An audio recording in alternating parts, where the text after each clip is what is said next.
The alarm screamed through the three-oid mining station at exactly 0400 hours. Foreman Clickster rolled out of his sleep pod, his forearms fumbling for his communicator. Nothing good ever happened at 0400 hours. "What now?" he growled into the device. "Sir, you need to see this," came the voice on the other end. The voice belonged to young Pelmore, one of the newer miners. He sounded scared. "Drill 7 hit something big." Clickster pulled on his environmental suit and made his way to the drilling platform. The asteroid they were working on was supposed to be pure ice and mineral deposits. Easy money. 3 months of work, and they could all retire. But as he approached Drill 7, he saw his crew standing back, staring into the hole they had made. "Well?" Clickster demanded. "What is it?" Pelmore pointed down into the darkness. "Metal, sir. Lots of it. And it's warm." That made no sense.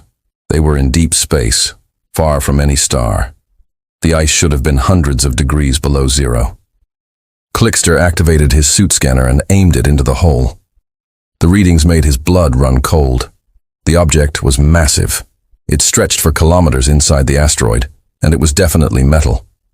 Not just any metal either. The scanner identified it as human construction. But that was impossible. Humans had been locked in their home system for 300 years. "Stop all drilling," Clickster ordered. "Send a message to the council. We just found something they need to know about." 3 days later, a council science vessel arrived. Dr. Sarah Okonkwo stepped off the transport and looked around the mining station. She was the only human on the team, and she could feel the other scientists watching her. Some with curiosity, others with suspicion. Sarah had spent her whole life trying to escape Earth's quarantine zone. She held degrees in ancient technology and xenoarchaeology. When the council needed someone who could read old human languages, they had no choice but to hire her. But they never let her forget she was human, a species deemed too dangerous for the stars. Dr. Okonkwo, the lead scientist, a tall krill named Havoc, nodded to her. "Your expertise may prove useful here." Sarah followed the team down to the excavation site. Workers had cleared away tons of ice, revealing a section of hull plating. Even covered in frost and scarred by time, she recognized the design immediately. Her heart began to race. "This is a warship," she said quietly. "Human military design, pre-quarantine era." Havoc's feathers ruffled with interest. "Can you identify which vessel?" Sarah moved closer, brushing away ice with her gloved hand. There, barely visible, were markings, letters, and numbers in old Earth military code. She translated slowly. "UHSV, United Humanity Space Vessel." She cleared more ice. Her breath caught. "Dying Light." The other scientists froze. Everyone in the galaxy knew that name. It was legend, myth, a story parents told their children about why humans were dangerous. 300 years ago, humanity had burst into galactic space with weapons and ambition. The Council had tried diplomacy, but humans wanted to expand, to claim worlds, to spread like a virus. War had been inevitable, and the humans had fought with a fury that shocked the galaxy. The Dying Light had been their flagship, a supercarrier so large it could dock 50 smaller ships inside its hangars. During the final battle at the Crucible Nebula, it had destroyed 17 Council dreadnoughts before disappearing into a spatial anomaly. Everyone assumed it had been destroyed, but here it was frozen in time, waiting. "We need to report this immediately." Havoc said, "The Council must decide what to do." Sarah nodded, but her mind was racing. The Dying Light, the ship that made the Council fear humanity so much they locked them away from the stars. And now it was here, preserved in ice like a fly in amber. That night, Sarah sat in her quarters and stared at her communicator. What she was about to do could get her arrested, possibly executed, but she had to try. She encoded a message using an old Earth frequency she prayed for someone still monitored. The message was simple. They found the Dying Light.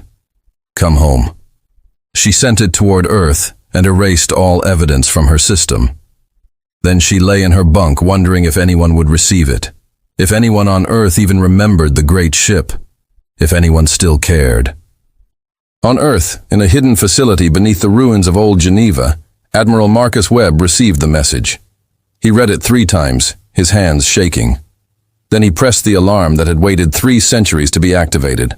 "Wake everyone," he said to his second in command. "It's time."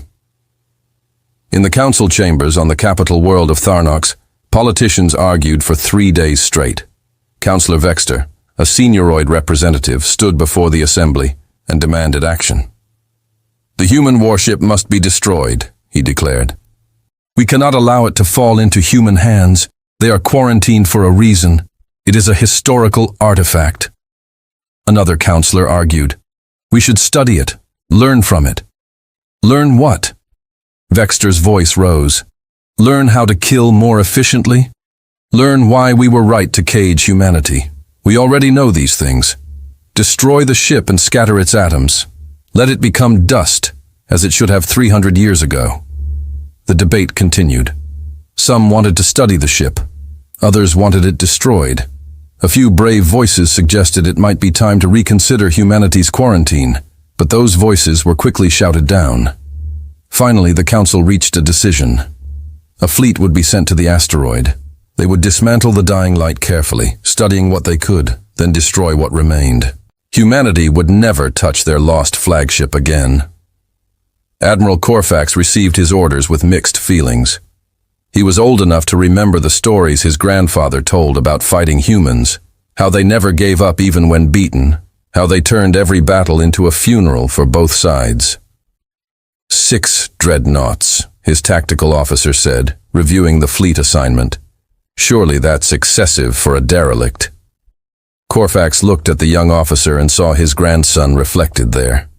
Too young to remember, too young to understand. "My grandfather fought at the Battle of Proxima," Corfax said quietly. "He commanded a heavy cruiser. The humans had 3 destroyers. 3. The humans won." The tactical officer frowned. "How?" "Because humans do not know when they are being beaten. They fight until they are dead, and sometimes they fight even after that." He leaned forward. 6 dreadnoughts is not excessive. 6 dreadnoughts is barely enough." He issued final orders. "Keep shields up at all times." The council fleet arrived at the asteroid 2 weeks later. Sarah watched from the observation deck of the science vessel as massive warships took positions around the mining site. It seemed like overkill for a dead ship. Work crews resumed cutting into the ice in earnest. Massive laser drills carved away layers of frozen water. Bit by bit, the dying light began to emerge from its tomb. The ship was enormous, bigger than Sarah had imagined. Its hull was scarred from battle, pocked with holes where weapons had struck home. But underneath the damage, she could still see the beauty of its design. Humans had built the ship to project power, to inspire awe, and even dead and frozen, it succeeded. "Remarkable," Javik said, standing beside her. "I have studied human military history extensively. This ship represents the peak of their engineering. The weapon systems alone were decades ahead of Council technology." "Where?" Sarah asked. Javik's feathers ruffled in what she had learned was embarrassment. "Perhaps we have not shared our military advances with your people because we are afraid you might use them." "Yes," Javik admitted. "At least your species has a gift for warfare. It is both admirable and terrifying." Deep inside the dying light, something stirred. The laser drills had been cutting through ice for days, and each burst of energy registered on long dormant sensors. Power trickled through ancient circuits. Systems that had been dead for 3 centuries began to wake. In the ship's core, an artificial intelligence named Dawn ran a diagnostic check. 97% of its systems were damaged or offline. Life support was critical. The main reactor was cold. Weapons were intact. That was interesting. Dawn accessed its last memory files. The date was incorrect. Significant time had passed. It ran the calculation 3 times to be sure. 302 years, 7 months, 13 days. The crew would need to be awakened, but slowly. The cryogenic systems had been damaged. Not everyone would survive. Dawn made decisions. It was built to protect the crew and complete the mission. The crew needed protection. The mission was incomplete. Therefore, Dawn would act. It sent power to the cryogenic bay and began revival protocols for the senior officers. It diverted energy to sensors and communication systems, and it began gathering data about the ships surrounding them. Captain Aldrich Chen opened his eyes to red emergency lighting. His body felt wrong, too cold, too stiff. His muscles screamed as he tried to move. For a moment, he couldn't remember where he was. Then the memories flooded back. The battle, the Crucible Nebula, the Council fleet bearing down on them, the desperate jump into the anomaly. Dawn, he croaked, his voice raw. Status report. The AI's voice filled the cryogenic chamber. Captain Chen, revival successful. However, I must inform you that significant time has passed since our last engagement. How long? 302 years, 7 months, 14 days. Chen closed his eyes. 300 years. Everyone he knew was dead. Earth had gone on without him. The war was over, and humanity had clearly lost if they had been left frozen in space for 3 centuries. The crew, he asked. Cryogenic systems sustained heavy damage. I calculate a 37% survival rate for revival attempts. 4,300 personnel are beyond recovery. Each word hit like a blade. Begin revival for all surviving personnel. Medical staff first, then engineering. Yes, Captain. How many ships are around us? 6 large vessels consistent with Council dreadnought design, multiple smaller craft. We are surrounded. Chun pulled himself out of the pod. Others were waking now, confused, disoriented, terrified. He looked at them. We've been asleep for 300 years, he said. We're surrounded by Council ships, and we're about to find out if humanity survived without us. He studied his voice. One thing hasn't changed. We're still the dying light, and we don't surrender. Sarah saw it first. The lights on the dying light flickered just for a second, a pulse of life through dead systems. Her heart jumped. That shouldn't be possible, but energy readings were rising. Heat was blooming in engineering and then life signs, human life signs. She froze. If she reported it, the Council would attack immediately. If she stayed silent, people could die. Her hand shook as she sent a message across all frequencies. Run. In the Council fleet, Admiral Corfax stared at his tactical display. Every sensor was screaming. The dying light was alive. Battle stations, he said quietly. Shields to maximum.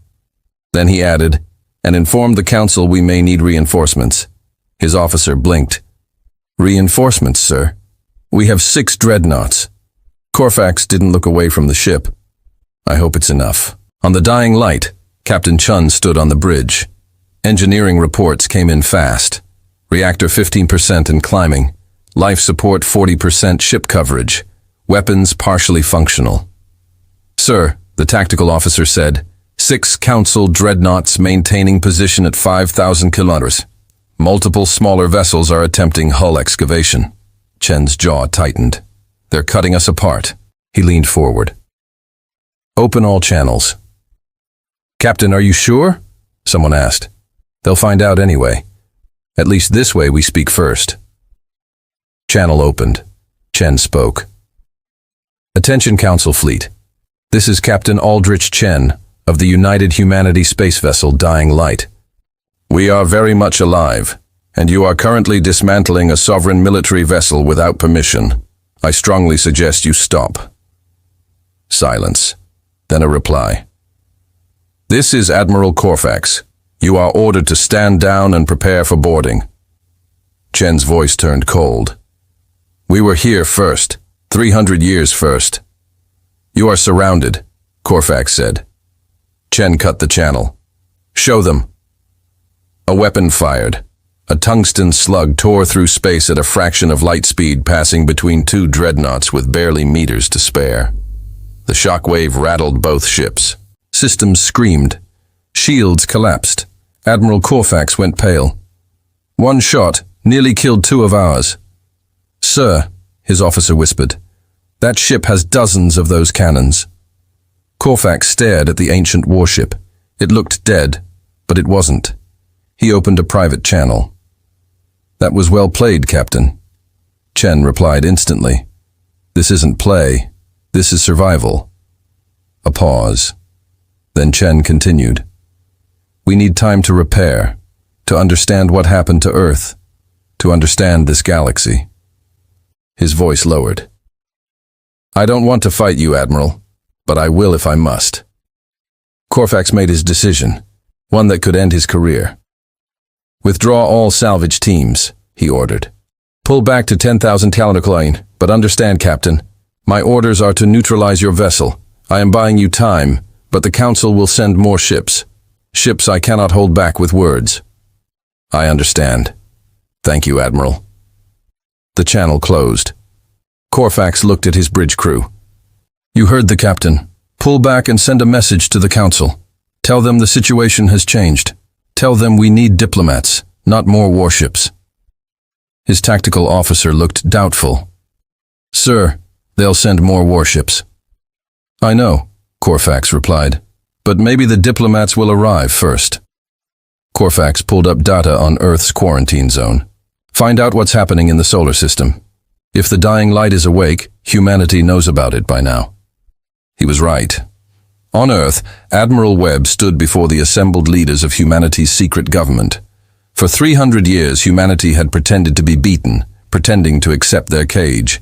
But in hidden shipyards built into asteroids using technology salvaged and improved, they had been preparing. The message is confirmed, Webb said. The dying light is active. Captain Chun is alive, and they're surrounded by a council fleet at the Crucible Nebula. How long will it take to reach them? President Akab asked. 6 months at maximum burn with our current ships. We don't have human FTL technology. We've had to steal and reverse engineer council technology, and it's not perfect. 6 months? Akab looked around the room. We waited 300 years. We can wait 6 more months, but I want every ship ready to launch. If the council wants to finish what they started, they'll learn we're not so easy to kill. Webb nodded. We have 20 ships, cruisers mostly, smaller than council dreadnoughts, but fast and heavily armed. We've had 3 centuries to think about how to fight them. Then we launch, Akab said, and we pray Captain Chun can hold out until we arrive. Back on the dying light, Chun walked through the damaged corridors of his ship. Medical teams carried the dead toward the morgue. Engineering crews welded patches over hull breaches. Everyone worked with desperate intensity. He found Dr. Sarah Okonkwo in a maintenance airlock. She had managed to steal a shuttle and fly to the dying light before the council could stop her. Security had brought her to him under guard. Dr. Okonkwo, Chun said, thank you for the warning. It gave us precious minutes. Sarah looked at the legendary captain. He was shorter than she expected, more tired, but his eyes held steel. I couldn't let them destroy you, not after you survived 300 years. You're human, Chun said. Why help us? Because I'm human, Sarah replied simply. Because I've spent my whole life watching the galaxy move on without us. Because the dying light is more than a ship. It's proof we existed, that we mattered. Chun studied her for a long moment. We need all the help we can get. What do you know about the council? Their politics, their military, everything, she said. And I can tell. You exactly how to scare them into negotiating. I'm listening. Over the next weeks, the dying light slowly repaired itself. Dawn diverted power with brutal efficiency, prioritizing weapons and shields over crew comfort. The ship remained partially frozen, sections exposed to vacuum, life support failing in dozens of areas. But the weapons worked. The shields held, and slowly the great carrier became dangerous again. Yavik watched from the science vessel with growing unease. He had come to study an ancient artifact. Instead, he was witnessing a resurrection. The dying light was coming back to life. We should have destroyed it immediately, Vexter said over the communication channel. The council still hesitated. Havik replied, "And now we face a fully armed human warship." "Not fully armed," Javik corrected. "My sensors indicate only 30% combat effectiveness. 30% of the dying light is still more dangerous than most ships at full strength." "What is Admiral Corfax doing?" Vexter demanded. "Why hasn't he attacked?" "Because attacking would cost lives, and he knows it." Javik studied his readings. "There's something else. I'm detecting encrypted human communications heading toward the solar system. So humanity is still trapped?" "Or preparing," Havik said quietly. "We assumed they stayed primitive. But what if we were wrong?" Vexter went silent. "You think Earth is sending ships?" "I think we should prepare for that possibility." On Earth, the fleet launched. 20 ships built in secret, forged in 3 centuries of anger and survival, burned toward the Crucible Nebula. They knew they might arrive too late. They went anyway. On the lead ship, Admiral Webb recorded a message. "Captain Chun, this is Admiral Marcus Webb of the Earth Defense Fleet. We're coming. It will take 6 months. Hold on. Humanity hasn't forgotten you." The message traveled at light speed. Chun received it 3 weeks later. He listened in silence. Then he smiled. "Earth didn't forget us," he said.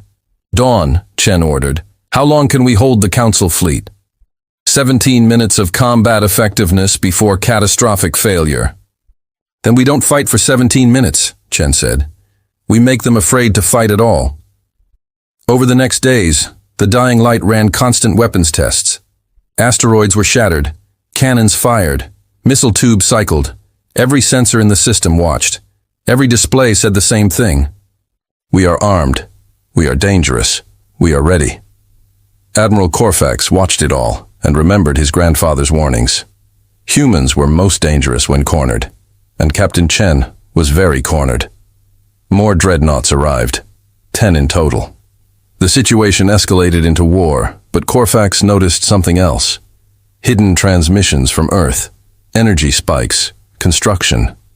Something was coming. "Caging an enemy doesn't kill them," Corfax muttered. "It just gives them time to sharpen their claws." On the dying light, Chen stood on the bridge.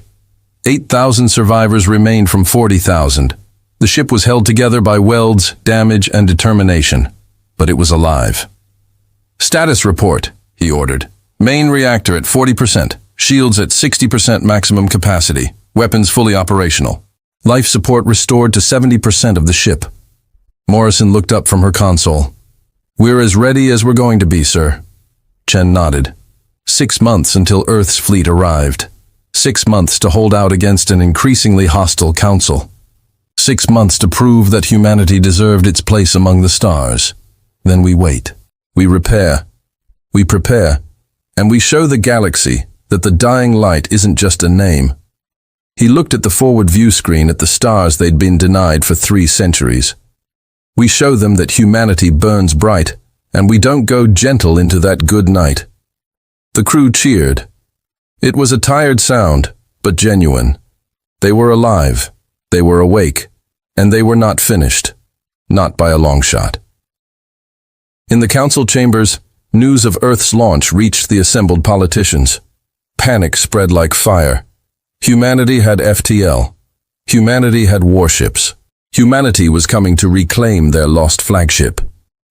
"We must destroy the dying light before they arrive," Vexter demanded. "Destroy it and scatter its crew. Show humanity that defiance means death." But other voices rose in opposition. Voices that remembered the cost of the First War. Voices that understood pushing humans too hard meant everyone died. The debate raged on.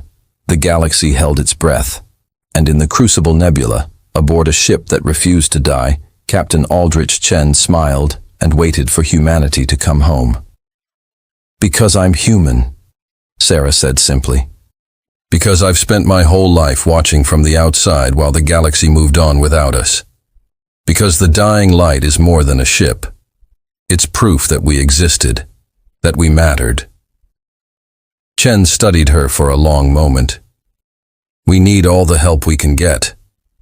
What do you know about the current council? Their politics, their military capabilities, everything. I've studied them for years. Sarah smiled. And I can tell you exactly how to scare them into negotiating. I'm listening. Over the next weeks, the dying light slowly repaired itself. Dawn diverted power with brutal efficiency, prioritizing weapons and shields over crew comfort. The ship remained partially frozen. Sections exposed to vacuum, life support failing in dozens of areas, but the weapons worked. The shields held, and slowly the great carrier became dangerous again. Chavik watched from the science vessel with growing unease. He had come to study an ancient artifact. Instead, he was watching a resurrection. The dying light was coming back to life, and each day it grew stronger. We should have destroyed it immediately, Vexter said over the communication channel. The counselor had arrived on a fast courier to observe the situation. Instead, we hesitated, and now we face a fully armed human warship. Not fully armed, Jake corrected. My sensors indicate the ship is badly damaged, perhaps 30% combat effective. 30% of the dying light is still more dangerous than most ships at full capacity. Vexter's image showed his frustration. What is Admiral Corfax doing? Why hasn't he attacked? Because attacking would cost lives. Many lives, and the Admiral is wise enough to know that. Jake looked at his sensor readings. Besides, something else concerns me. I've been monitoring human communication frequencies. There are coded messages being sent toward the Sol system, so humanity has been locked in their system for 3 centuries. What can they do? Jake pulled up data he'd been analyzing. We assumed humanity remained primitive without FTL technology. But what if we were wrong? What if they've been building in secret? The dying light's existence proves humans can survive when we think of them dead. What else have they survived? Vexter was silent for a long moment. You think Earth is sending ships? I think we should prepare for that possibility. On Earth, the fleet launched 20 ships crewed by Council standards, but armed with 3 centuries of human ingenuity and rage. They burned hard toward the Crucible Nebula, knowing they might arrive too late, knowing they might arrive only to die, but going anyway because that's what humans did. Aboard the lead ship, Admiral Webb recorded a message to Captain Chun. He had no way of knowing if Chun would receive it, or if the dying light would still exist when they arrived. But he recorded it anyway. Captain Chun, this is Admiral Marcus Webb of the Earth Defense Fleet. We received word of your situation. We're coming. It will take us 6 months, but we're coming. Hold on. Humanity hasn't forgotten you. We never forget our own. The message beamed out toward the Crucible Nebula, traveling at the speed of light. Chun received it 3 weeks later. He listened to Webb's words, and for the first time since waking, he smiled. Earth had not given up. Humanity had not been broken. They were coming home, and they were bringing weapons. Don Chun said, "How long can we hold out against the Council fleet if they attack? With current resources and damage, I estimate 17 minutes of combat effectiveness before catastrophic failure." 17 minutes? Chun nodded. Then we need to make sure we don't fight for 17 minutes. We need to make them afraid to fight us at all. How do you propose we accomplish this? Chun looked at the tactical display showing the Council ships. By doing what humans do best. By making them believe we're more dangerous than we actually are. By bluffing so hard they don't dare call it. Over the next few days, the dying light ran constant weapons tests, firing targeting lasers at asteroids, charging magnetic cannons, cycling missile tubes. Each test was visible to Council sensors. Each test was a message. We are armed. We are dangerous. We are ready. Admiral Corfax watched the demonstrations and felt his grandfather's warnings echo in his mind. Humans were at their most dangerous when cornered, and Captain Chun was very much cornered. "Sir, the Council is sending reinforcements." His tactical officer reported, 4 more dreadnoughts, arrival in 3 weeks. 10 dreadnoughts.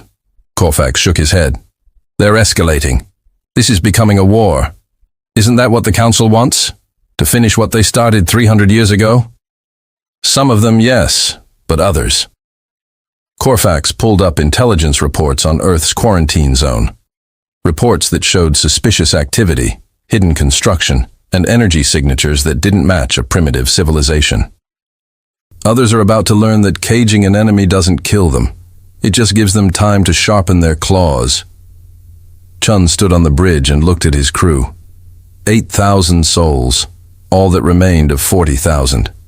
They were exhausted, running on stems of desperation. The ship was held together with welds and prayers, but they were alive. They had survived 3 centuries of death. They could survive a few more months. Status report, he ordered. Main reactor at 40%, shields at 60%, maximum capacity, weapons fully operational. Life support was restored to 70% of the ship. Morrison looked up from her console. We're as ready as we're going to be, sir. Chun nodded. 6 months until Earth's fleet arrived. 6 months to hold out against an increasingly hostile council. 6 months to prove that humanity deserved its place among the stars. Then we wait. We repair. We prepare. And we show the galaxy that the dying light isn't just a name. He looked at the forward view screen at the stars they'd been denied for 3 centuries. We show them that humanity burns bright, and we don't go gentle into that good night. The crew cheered. It was a tired sound, but genuine. They were alive. They were awake. And they were not finished. Not by a long shot. In the council chambers, news of Earth's launch reached the assembled politicians. Panic spread like fire. Humanity had FTL. Humanity had warships. Humanity was coming to reclaim their lost flagship. We must destroy the dying light before they arrive, Vexter demanded. Destroy it and scatter its crew. Show humanity that defiance means death. But other voices rose in opposition. Voices that remembered the cost of the First War. Voices that understood pushing humans too hard meant everyone died. The debate raged on. The galaxy held its breath. And in the Crucible Nebula, aboard a ship that refused to die, Captain Aldrich Chen smiled and waited for humanity to come home. The ice cracked with a sound like thunder. Throughout the dying light, crew members grabbed onto whatever was bolted down as the ship shuddered. Captain Chen felt the vibrations through the deck plates and knew what was happening. They were breaking free. "Report!" he barked. "Ice shell fracturing across all sections." Morrison called out, "Thrusters at maximum. We're tearing ourselves out of the asteroid. Hull integrity holding barely." Chen watched the forward display as chunks of ice the size of buildings broke away from the carrier. The dying light had been frozen in its tomb for 3 centuries. Now it was time to leave. "Dawn, give me everything the thrusters have got." Warning, current stress levels may cause additional hull breaches. We're already breached in a dozen places. A few more won't matter. Punch us out of this rock. The thrusters fired at full power. The dying light groaned and screamed. Metal bent, welds strained, but slowly, meter by meter, the massive carrier pulled free from the ice. A cloud of frozen debris surrounded the ship as it broke loose, creating a glittering storm of ice crystals that reflected the distant stars. On the council, Dreadnought. Steadfast, Admiral Corfax watched in amazement as the human carrier freed itself. They actually did it. I didn't think they had enough power. "Sir, the dying light is mobile," his tactical officer reported. "Limited maneuvering capability, but they're definitely free of the asteroid."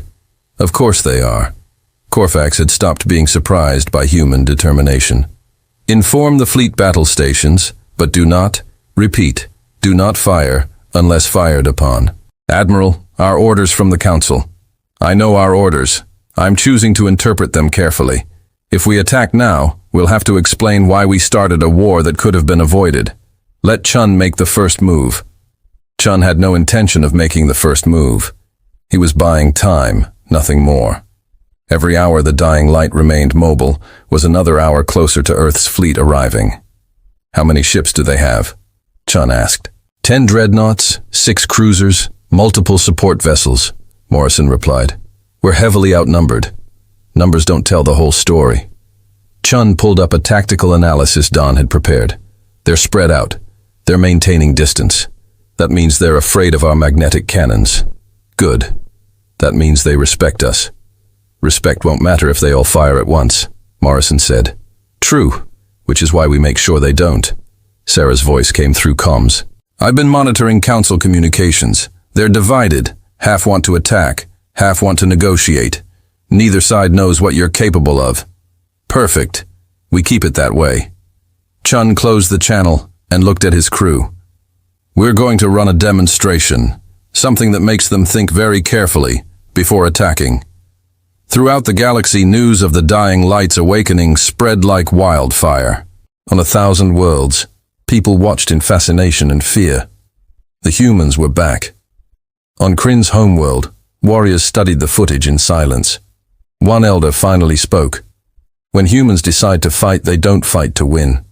They fight to make you wish you'd never started. On Thornox, Counselor Vexter watched in growing dread. The ship was mobile, armed, and Earth's fleet was coming. How long until the human ships arrive? For months, 17 days. And how long to guarantee destruction of the dying light? The aide hesitated. There is no guarantee. It may take 20 dreadnoughts, possibly 50, and even then the cost would be unacceptable. Vexter finished. For the first time, he understood the truth. Caging a dangerous species doesn't make them safe. It gives them time. He opened a channel. I want to speak to the human captain. Chun received the request mid-demonstration. He considered ignoring it, then accepted. This is Captain Chun. Captain, I am Counselor Vexter. We should talk before this escalates beyond control. Talk about what? You surround us, or you lock us away for 3 centuries? Vexter kept his voice steady. You must understand our perspective. Your species fought the Council. You killed millions. You left us no choice. Chen's reply was cold. We came to the stars looking for friends. We found jailers. You demanded obedience. We refused. So you attacked. We just defended ourselves. You expanded aggressively into space we had settled. Space is infinite, Counselor. There was room for everyone. But you wanted us controlled, contained, made docile. Chen leaned forward. Well, congratulations. You locked us away for 300 years. And now you're going to learn what happens when you cage an apex predator. Is that a threat? It's a promise. Earth is sending ships. When they arrive, you'll face a choice. You can try to destroy us all, which will cost you more lives than you can afford. Or you can accept that humanity is back and we're not going anywhere. Your choice. Chen cut the transmission before Vexter could respond. He looked at Morrison. How's our demonstration coming? Target asteroid selected. All magnetic cannons charged and ready. Fire. The dying light's main battery fired as one. 6 magnetic accelerator cannons released their tungsten slugs simultaneously. The projectiles tore through space at nearly half the speed of light, crossing the distance to the target asteroid in seconds. The impact was spectacular. The asteroid, a rock 3 kilometers across, simply ceased to exist. The kinetic energy vaporized it instantly, creating an expanding cloud of superheated plasma visible across the entire system. Every sensor in the Council fleet registered the demonstration. Every tactical officer calculated what would happen if those slugs hit a dreadnought instead of a rock. The answer was obvious. The dreadnought would share the asteroid's fate. Message received, Captain. Admiral Corfax sent on a private channel. Though I believe you've just terrified the Council into making this worse, not better. Good, Chun replied. Fear breeds caution. Caution keeps everyone alive long enough to talk. But Chun had miscalculated.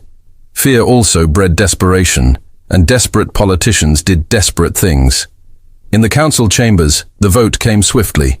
15 members voted to authorize military action against the dying light. 12 voted against. 2 abstained. The motion carried. The Council authorizes Admiral Corfax to neutralize the human vessel by any means necessary, the Speaker announced. The quarantine must be maintained. Humanity must be contained. This is the will of the Council. Corfax received his orders and sat in silence for a long time. Sir, his tactical officer asked quietly. Your orders. Corfax looked at the 10 dreadnoughts under his command. Good ships, good crews. He knew what would happen. The dying light would die, but it would take several dreadnoughts with it. Thousands of lives. For what? I'm a soldier, he said finally. Soldiers follow orders. All ships, battle formation. Prepare to engage the dying light. He opened a channel to Chun. Captain, I've received orders to neutralize your vessel. I'm giving you one chance to surrender. Power down your weapons. Prepare to be boarded. If you comply, your crew will be treated fairly. Chun didn't hesitate. Admiral, I'll be honest with you. We didn't survive 300 years in the dark to surrender now. If you attack, we'll fight. And yes, you'll probably win. But ask yourself, how many of your ships do I take with me? How many of your crew die? Is following those orders worth that cost?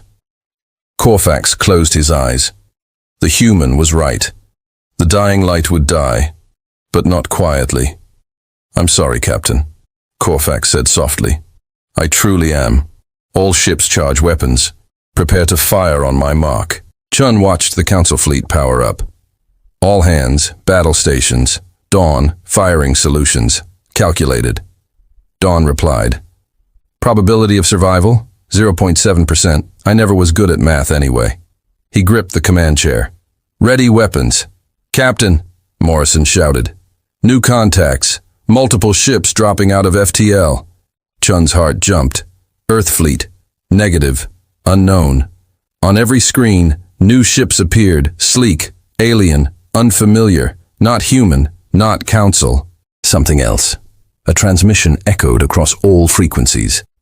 This is the Vidayan Star Collective. We are here to mediate this dispute. All parties will stand down immediately. Corfax stared in disbelief.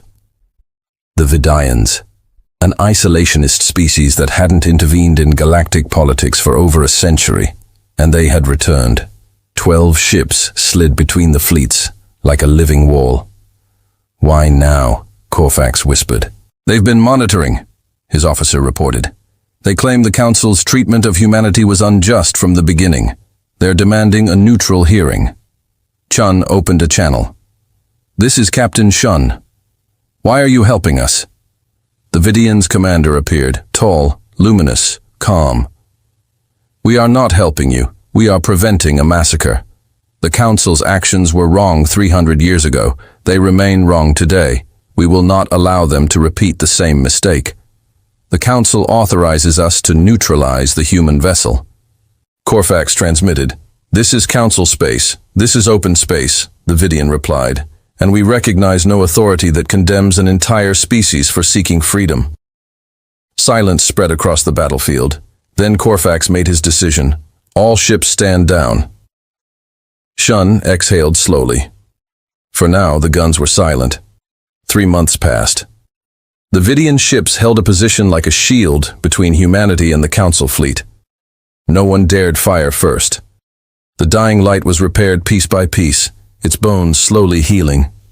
Admiral Corfax studied human history obsessively. War after war, adaptation after adaptation. Humans didn't just survive conflict, they evolved through it. And now, Earth's fleet was coming.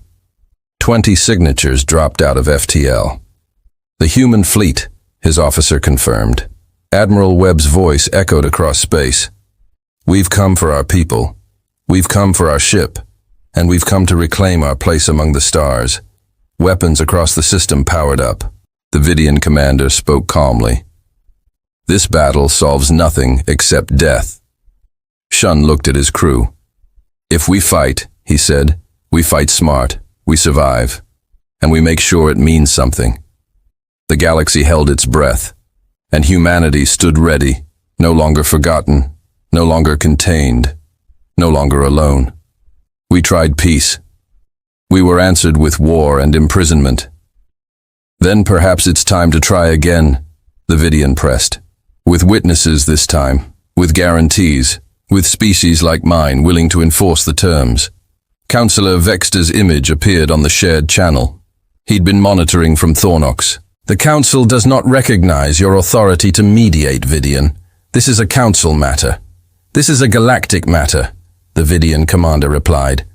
One that threatens to destabilize all our civilizations. Do you truly believe you can fight humanity again and win? Look at them. 20 ships against your mighty fleet, and they came anyway. Lock them in their system for another 3 centuries, and they'll emerge with 200 ships, then 2,000. When does it end? Vexter started to reply, but was cut off by another voice. He's right. Admiral Korak spoke clearly. I've studied human history. They don't stay beaten. They don't give up. We can kill them, but we can't break them, and trying will cost us more than we can afford. Are you suggesting we surrender to human demands? Vexter sputtered. I'm suggesting we stop making this worse. 300 years ago, we made a mistake. We can either admit it and move forward, or we can fight a war that will make the first one look like a minor skirmish. Silence filled the channel. Every ship in the system waited. Billions across the galaxy watched their screens, holding their breath. Then Councillor Vexter made a decision that surprised everyone, including himself. Stand down. All Council ships stand down. I'm ordering an emergency Council session. We will discuss terms. Chin exhaled. Crisis averted for now, but not everyone got the message in time. Or perhaps some chose not to hear it. 2 Council cruisers, their captains young and eager to prove themselves, broke formation and accelerated toward the dying light. We have inbound hostiles, Tactical shouted. 2 cruisers, weapons hot. Chun had no time to think, only to react. Dawn, defensive fire. Disable them. The dying light's point defense systems engaged. Laser batteries designed to shoot down missiles tracked the approaching cruisers and fired. 1 cruiser took hits across its bow, shields collapsing, engines flaring out. Tumbled away, disabled but intact. The 2nd cruiser fired back. Plasma bolts hammered into the dying light's weakened shields. Alarms screamed across the bridge. Shields at 40%. Return fire, Chun ordered. Magnetic cannon, minimal charge. I want that ship disabled, not destroyed. The cannon fired. The tungsten slug, moving at only 20% the speed of light, struck the cruiser's engineering section. The ship's spine broke. Atmosphere vented. It began to drift, powerless, but it had done damage. The dying light's shields flickered and failed. Hull plating, already weakened from centuries of ice, cracked. Section 7 lost pressure. 20 crew members died before emergency bulkheads were sealed. Chun felt each death like a personal wound. Get damage control teams to Section 7. Dawn, shield status. Shields offline. Repairs will take 6 hours minimum. 6 hours. Exposed and vulnerable, Chun looked at the tactical display. The Council fleet was standing down, but all it would take was one more hothead, one more captain looking for glory, and the dying light would die for real this time. Admiral Webb saw the same tactical situation. All ships, defensive formation around the dying light. If anyone wants to finish them off, they go through us first. Earth's fleet moved to surround the damaged carrier, small ships protecting their legendary ancestors. It was a brave gesture. It was also tactically foolish. If the Council fleet attacked now, they could destroy all 20 ships plus the dying light in minutes. Corfax watched the human ships move into position and felt something unexpected.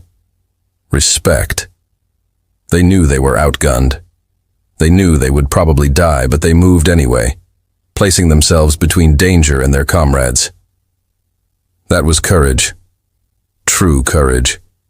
Sir, his tactical officer said quietly, we have a clean shot. All of them. We could end this right now. Yes, Corfax agreed. We could kill them all. And then what? Earth would send more ships. We'd have to glass their entire planet to make sure humanity died. Could you do that? Could you order the death of an entire species? The tactical officer was young, but not stupid. No, sir. Couldn't. Neither could I. Corfax made a decision that would define the rest of his life. Communications. Open a channel to all ships. Council fleet, Earth fleet, Vidian ships, everyone. When the channel opened, Corfax stood from his command chair. My grandfather fought at Proxima. He told me stories about facing humans in battle. He said they were the most terrifying and most honorable enemy he'd ever faced. Today, I understand what he meant. 300 years ago, we defeated humanity in battle, but we didn't break them.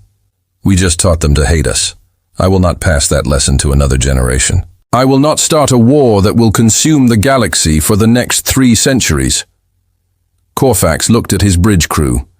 By the authority vested in me as Fleet Admiral, I am ordering all council ships to lower their battle flags. The bridge erupted in shock. Sir, you can't. I can, and I am. The battle flag is lowered in respect to a worthy opponent. It acknowledges courage and honor, and if there's one thing these humans have shown, it's courage and honor. He looked directly at Chen's face on his screen. Captain Chen, the council fleet salutes you. Across the council fleet, battle flags slowly lowered. It was the highest honor one military force could give another, an acknowledgement of equality, of respect earned through combat. Chen stared at his screen in disbelief. He'd expected death. Instead, he was receiving honor from his enemy. Admiral, I don't know what to say. Say nothing. Just survive. You've earned that much. Corfax closed the channel and sat back down. His career was over. He disobeyed direct orders from the council, but he'd also prevented a massacre. He could live with that. On ships across the galaxy, military personnel watched the footage of the council fleet lowering their flags. Species that remembered fighting humanity, that had lost family members in the wars 3 centuries ago, began doing the same. Not in surrender, in respect. On the Kryn homeworld, old warriors lowered their banners. On Thornax, the planetary defense fleet followed suit. On 100 worlds, soldiers and sailors acknowledged that humanity had earned something 3 centuries ago, and had earned it again today. The right to exist as equals. Councillor Vexter watched it all from his chambers and felt the political ground shift beneath him. He'd wanted humanity destroyed. Now the galaxy was honoring them. The quarantine was over whether the council officially ended it or not. Humanity was back, and there was no putting that particular genie back in the bottle. Perhaps, he said quietly to himself, we should have tried talking to them before we tried killing them. On the dying light, Chun gathered his crew. They were battered, exhausted, and 20 of their friends were dead, but they were alive. They had survived, and they had changed history. We came back from 300 years of death, Chun said. We faced a fleet that could have destroyed us, and we earned their respect. Not through surrender, not through submission, but through courage and determination. He looked at each face. Our journey isn't over. There will be negotiations, debates, arguments, but the hard part is done. Humanity is back among the stars, and this time we're staying. The crew cheered. It was a tired sound, but genuine. They had done the impossible. They had survived. Admiral Webb docked his flagship with the dying light hours later. When he met Chun in the docking bay, the 2 men simply stared at each other for a moment. 300 years separated them. Chun had left an Earth at war. Webb had grown up on an Earth in chains. Welcome back, Captain, Webb said finally. Good to be back, Admiral. Chun looked at the younger man. Tell me about Earth. Tell me everything. They walked through the damaged corridors of the dying light together, and Webb told him about the 3 centuries humanity had endured, the quarantine, the secret rebuilding, the determination to never accept their cage. And Chun told Webb about the battle that had stranded them in time, about waking to find everything they knew was gone. 2 admirals, 2 eras, 1 species that refused to die. Outside, the council fleet maintained position, but their weapons were powered down. The Vidians kept watch, ensuring peace held, and across the galaxy, billions watched and wondered what would come next. The dying light had risen, humanity had returned, and the galaxy would never be the same. The dying light limped toward Earth, escorted by both human and council vessels. It was an unprecedented sight. Former enemies traveling together, weapons powered down, watching each other wearily, but without hostility. The galaxy watched every moment of the journey. Captain Shan stood on the bridge and looked at the view screen. Earth grew larger with each passing hour. 300 years since he'd seen home. 300 years since he'd walked on grass, breathed real air, felt sunlight on his face. He'd left Earth as a young man fighting for humanity's freedom. He was returning as a legend. "Captain Morrison," someone said softly. "You should see this." She transferred an image to his personal screen. It showed Earth orbit, and what he saw made his throat tighten. Ships, hundreds of them. Not warships. Civilian vessels from across the solar system had gathered to welcome the dying light home. Mining ships, cargo haulers, colony transports, even small pleasure craft. All broadcasting the same message. "Welcome home." Communications Officer Chin called. "We're receiving a transmission from Earth. President Aki wants to speak with you." Shan straightened his uniform. It was still torn and stained from cryogenic revival, but it was all he had. Put her through. President Ake appeared on screen. She was an elderly woman with kind eyes that had seen too much hardship. "Captain Shan, on behalf of all humanity, welcomes home. You and your crew are heroes. You proved we could not be broken. You proved we deserved our freedom. Madam President, we just survived. It was Earth that saved us. Earth that built a fleet and came for us. You survived for 300 years, Captain. That's not just surviving. That's refusing to die out of pure spite." She smiled. "Very human of you. When you're ready, we have medical facilities prepared for your crew. And then, we have some decisions to make about what comes next." The dying light docked at Earth's largest orbital station 3 days later. Medical teams swarmed aboard immediately. Chen's crew needed treatment for long-term cryogenic effects, injuries from battle, and psychological trauma from losing 3 centuries of time. Dr. Sarah Okonkwo coordinated the response. She had become essential to the dying light during the standoff. Now, she found herself bridging 2 worlds. Chen's crew from the past, and Earth's people from the present. "It's strange," she told Chen, as they watched crew members reunite with a humanity they no longer recognized. To them, the war ended yesterday. To us, it's ancient history. "How do we reconcile that?" she asked. "Carefully," Chen replied. "Very carefully." In the council chambers on Thornox, the real battle began. Not with weapons, but with words. The debate over humanity's status consumed the council for weeks. Some demanded the quarantine continue. Others, inspired by Admiral Corfax's actions, called for full recognition. Councillor Vexter found himself in an uncomfortable position. He had spent decades arguing humanity was too dangerous to trust. Now, he was forced to admit he may have been wrong. Not completely. Humans were dangerous, but being dangerous and being evil were not the same thing. The Vidian delegation made their position clear. Humanity would be granted full council membership, or the Vidians would form an alliance with Earth and withdraw entirely. That threat changed everything. After 6 weeks of debate, the vote came. 31 in favor of ending the quarantine, 16 against, 3 abstentions.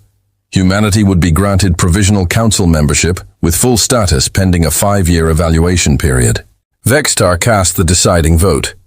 When asked why, he said simply, "Because Admiral Corfax was right. We can't break them, and trying will only break us. Better to have them as difficult allies than determined enemies." The terms were announced publicly. Humanity would dismantle its quarantine perimeter, could trade freely, travel freely, settle new worlds. In exchange, it agreed to council regulations on weapons development and military expansion, and one final condition: the dying light would be decommissioned. Chun read the terms and felt something twist inside him. Freedom for humanity, but death for his ship. The vessel that had survived 3 centuries, that had defied the council, that had carried them from darkness back into light. Seemed wrong to kill her now. That night, Admiral Webb met him in a bar near the orbital station. They drank whiskey that had been aged 300 years while waiting for Chun to wake up.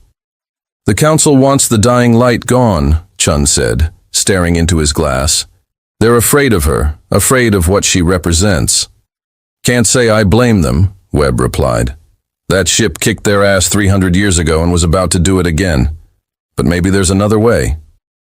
"What way?" "We don't have to destroy her. We just have to retire her." Webb leaned forward. "We turn the dying light into a memorial, a museum, a reminder of what happened and why it must never happen again. She becomes a symbol of peace, earned through strength." Chen considered it. The idea had merit. The dying light wouldn't fight anymore, but she wouldn't die either. She'd teach. She'd remember. She'd make sure no one forgot the cost of prejudice and the price of freedom. "I like it," Chen said. "But who would run such a memorial?" "I was thinking about Dr. Okonkwo. She bridges both eras. She helped wake you up. She's perfect for it." Chen nodded slowly. "Let's make it happen." 3 months later, the ceremony was held. Representatives from across the galaxy gathered in Earth orbit. Ships from 100 species, including Council dreadnoughts, human cruisers, and Vidian vessels, formed a massive formation around the dying light. The carrier had been partially repaired, enough to make her safe as a museum, but her weapons were removed. Her reactors were powered down to minimal levels. She would never fight again, but she would endure as she always had. Captain Chen stood on a platform visible to all assembled ships. Behind him, the dying light hung in space, scarred but beautiful.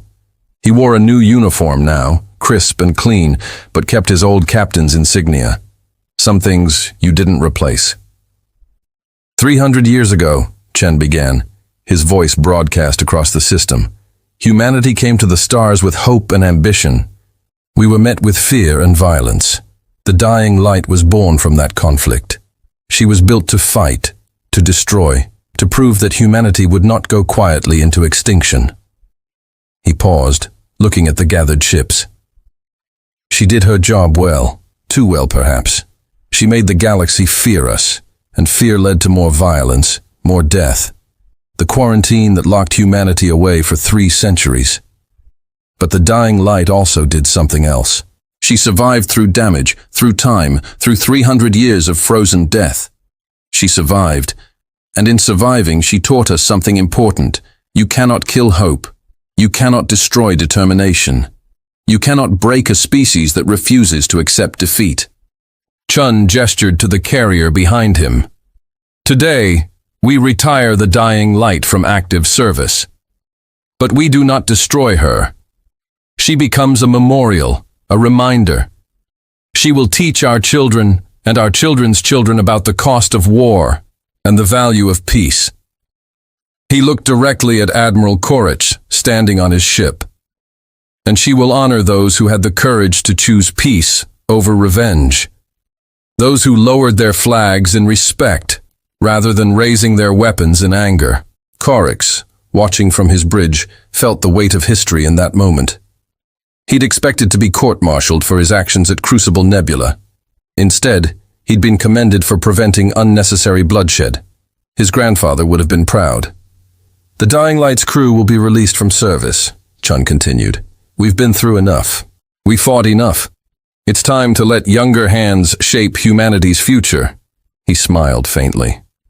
"Though we'll be available for consultation, someone has to tell embarrassing stories." Laughter rippled through the assembled crowd, human and alien alike. "I name Dr. Sarah Okonkwo as curator of the Dying Light Memorial. She will ensure the ship's story is told truly and completely. The good and the bad, the victories and the losses. Because history should never be sanitized." Chun looked at Sarah standing nearby. "Dr. Okonkwo, the ship is yours." Sarah stepped forward, tears in her eyes. "I accept this honor and this responsibility.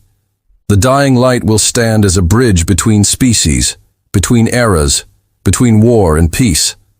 All are welcome to walk her corridors, to learn her story, to understand why we must never repeat these mistakes.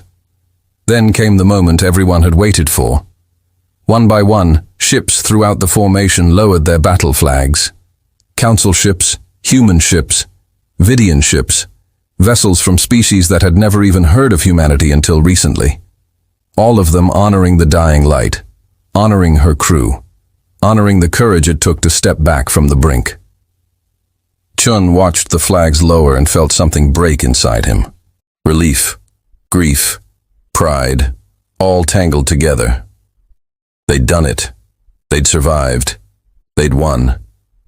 Not through violence, through endurance. The ceremony ended with a reception aboard the orbital station. Chun found himself surrounded by well-wishers. Young humans raised on stories of the dying light, aliens eager to meet the legendary captain. Everyone had questions. Everyone wanted his hand. He slipped away after an hour and found a quiet observation deck.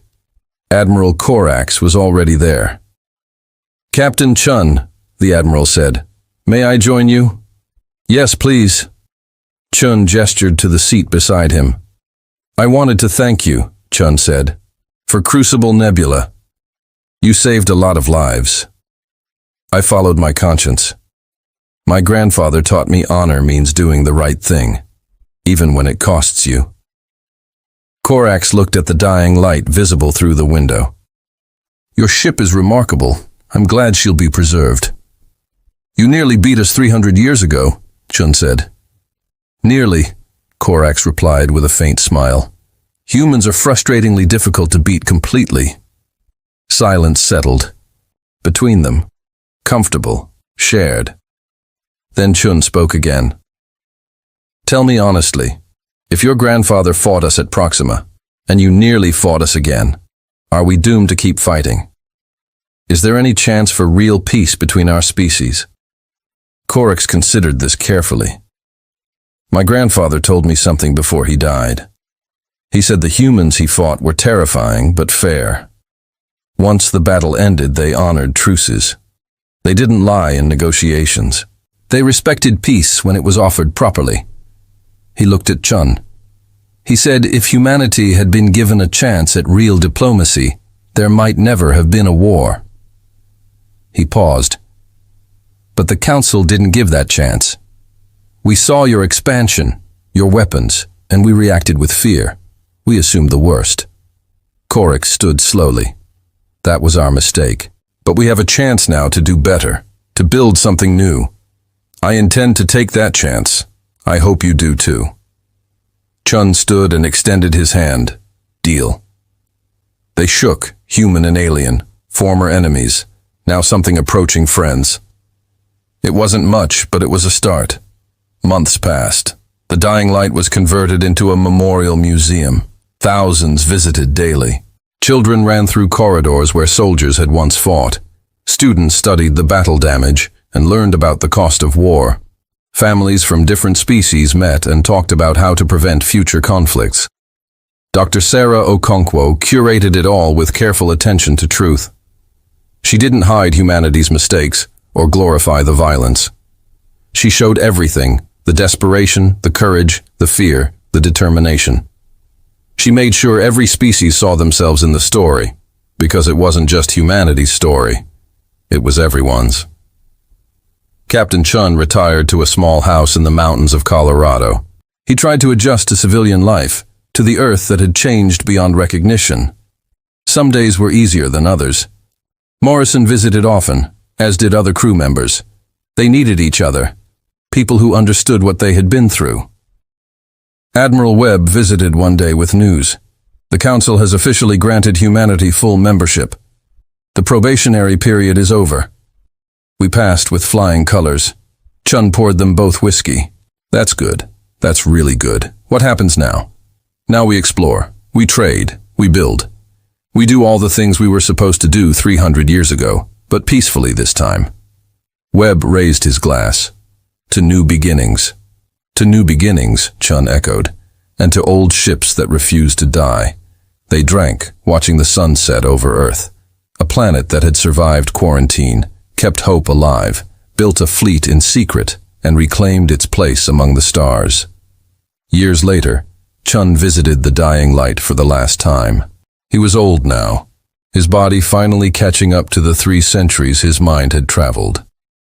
Sarah met him at the airlock. "Good to see you. Just Chun now. I'm not a captain anymore." He walked slowly through the corridors, hand trailing along the walls. The ship felt different as a museum, clean, safe, almost sanitized. But the scars remained, reminders of battles fought and prices paid. They reached the bridge. It had been preserved exactly as it was during the standoff at Crucible Nebula. The command chair sat empty, waiting. Chun sat in it one last time. "Dawn," he said quietly. "Are you still here?" The AI's voice filled the bridge, calm as ever. "Yes, Captain. I remained to tell our story to visitors." "Good, that's good." Chun looked around the bridge. "We did okay, didn't we? We survived. We brought humanity back to the stars. You exceeded all projected outcomes, Captain. You should be proud." "I am, but I'm also tired." He stood slowly. "Take care of her, Dawn. Take care of the ship. Make sure people remember why she mattered." "I will, Captain. That is my mission now." Chun walked off the bridge for the last time. Sarah accompanied him back to the airlock. "They're talking about naming the new explorer ships after you," she said. "The Chun-class cruisers," he repeated with a tired laugh. "I hope they're less beat up than my old command. They'll be different, built for exploration, not war. But they'll carry your spirit, determination, courage, refusal to accept the impossible. Sounds very human. It is. That's why the galaxy respects us now, not because we're the best fighters, but because we're the best survivors." Chun left the dying light and returned to Earth. He died peacefully 6 months later, surrounded by his crew who had become his family. He was buried with full military honors. His coffin was draped with both Earth's flag and the emblem of the dying light. Representatives from across the galaxy attended. Admiral Corfax spoke of courage and honor. Counselor Vexter spoke of the cost of prejudice. Sarah spoke of the man behind the legend, and high above Earth, the dying light pulsed in a final coded message, an old Earth signal Dawn had preserved. "Fair winds and following seas. Well done, Captain. Well done." Decades passed, then centuries. Humanity spread across the galaxy, not as conquerors, but as equals. They built, they traded, they debated, they disagreed, but they never went to war again. The dying light remained in orbit around Earth, a constant reminder. Millions visited each year. Young humans and aliens walked her corridors together, learned her story together, and understood together why peace was worth fighting for. And on quiet nights, when the station was empty and the stars shone bright, some said you could still hear the hum of the dying light's engines. Not active, just echoing. A ghost of a ship that refused to die. A reminder that humanity had earned its place among the stars. Not through conquest, not through submission, but through determination, courage, and the simple refusal to give up hope. The dying light had risen. Humanity had returned, and the galaxy was better for it. The story ended, but the lesson remained.